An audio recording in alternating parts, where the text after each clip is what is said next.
Bonjour à tous.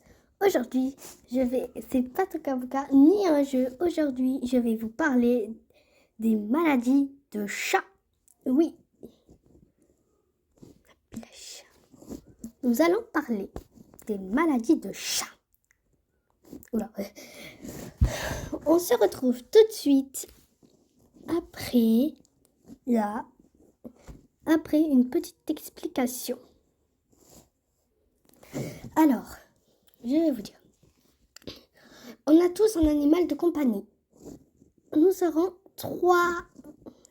trois saisons. Et aujourd'hui, c'est la première saison sur les animaux domestiques. Aujourd'hui, on va vous parler sur des chats. Et c'est le premier épisode. Donc, je vais vous lire. Nos félins de Celan sont des animaux résistants, mais ils sont toutefois bien plus sensibles aux maladies que nous pourrions le penser. Ils sont en effet exposés à de nombreuses pathologies dont l'origine est virale, bactérienne ou parasitaire et dont les conséquences sont plus ou moins graves. Parmi celles-ci, nous avons proposé de découvrir les 10 maladies les plus courantes chez les chats afin de vous aider à mieux identifier les risques pour votre petit compagnon. Ok, voici 10 maladies des chats. Comme vous avez compris, quand je souhaiterais être grande, je voudrais être vétérinaire. Donc, je vais vous lire quelque chose. Donc, on va commencer. L'acné du chat. Le chat atteint d'acné présente des signes au niveau du menton et de la lèvre inférieure en raison d'une inflammation des glandes sébacées peuvent être observées de points noirs et des petites croûtes qui se transforment ensuite en boutons, en œdème et en fistule plus ou moins grave. L'acné féline est relativement bien soignée, mais une fois l'animal atteint, il peut le développer à nouveau plusieurs fois au cours de sa vie. S'il est difficile d'en identifier l'origine, le contact avec le plastique semble être un facteur favorisant chez les matous les plus sensibles. En conséquence, bon nombre de vétérinaires déconseillent de gamelles en plastique et recommandent plutôt le verre, la céramique ou l'inox. Alors, je vous dis de regarder plusieurs fois ces vidéos pour en savoir plus. Alors, déjà, je pense que cette vidéo va être très longue. Le borréliose aux maladies de Lyme. Plus rare chez les chats que chez les toutous, la maladie de Lyme, connue sous le nom scientifique de borréliose, est transmise par les piqûres de tiques. Elle-même infestée par les bactéries responsables de cette pathologie, la borréliose ne doit pas être négligée et il est nécessaire de contrôler régulièrement le pelage du chat à la recherche d'éventuelles tiques. Surtout s'il bénéficie d'un accès fréquent à l'extérieur. Moi, j'ai des chats et je vois souvent un peu de poux. Toute piqûre de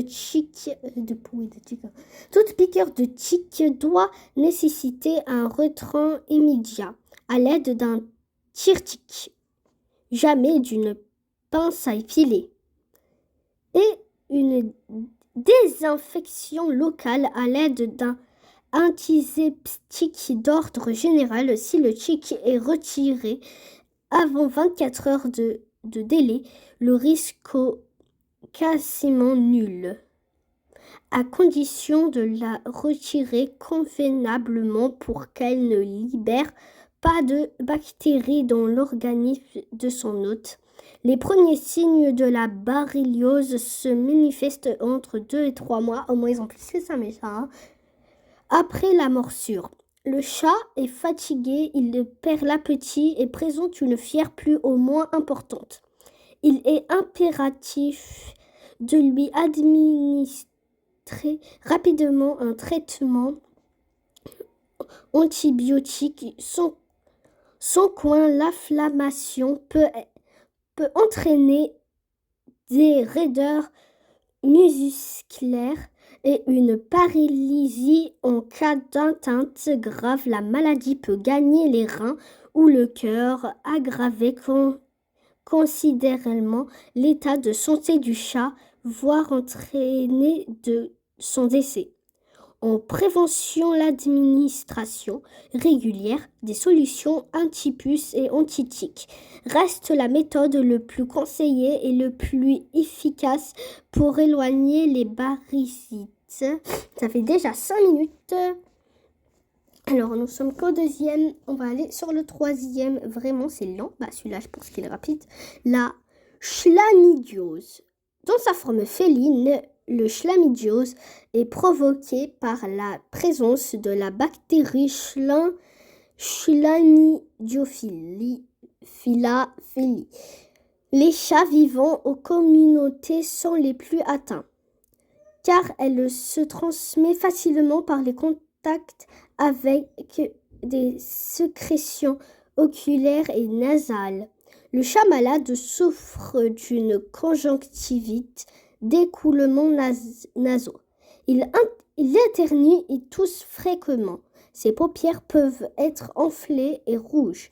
Plus le système immunitaire du chat est affaibli, plus la chlamydiose est importante et d'une forme grave. Il peut s'étendre aux poumons et entraîner des complications graves. Elle survit par ailleurs fréquemment à la suite d'un coryza non pris en charge ou mal traité, et il peut être transmis aux humains au système immunitaire affaibli. Pour prévenir la chlamydiose, la vaccination reste la solution le plus efficace.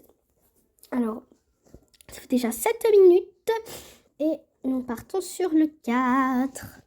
Le coryza, également surnommé grippe du chat, le coryza est une maladie féline très répandue, notamment en raison de sa grande contagiosité. L'animal atteint présente de la fièvre et des écoulements nasaux et oculaires, souvent des éternuements et l'instar d'un gros rhume. En l'absence de soins rapides, la maladie s'aggrave, provoquant des ulcères de la bouche, des problèmes respiratoires et une atteinte pulmonaire. Il est important de consulter rapidement le vétérinaire pour mettre en place un traitement adapté, car il est de longue durée et l'état de santé de l'animal s'affaiblit très vite. Une fois contaminé, le chat reste porteur du virus tout au long de sa vie. Il peut contaminer les autres matous même sans présenter du symptôme, et il peut développer des récidives à tout moment. Néanmoins, il est possible de prévenir la maladie en faisant vacciner le chat chaque année contre le coryza. Ça fait déjà 9 minutes et on est au 5e.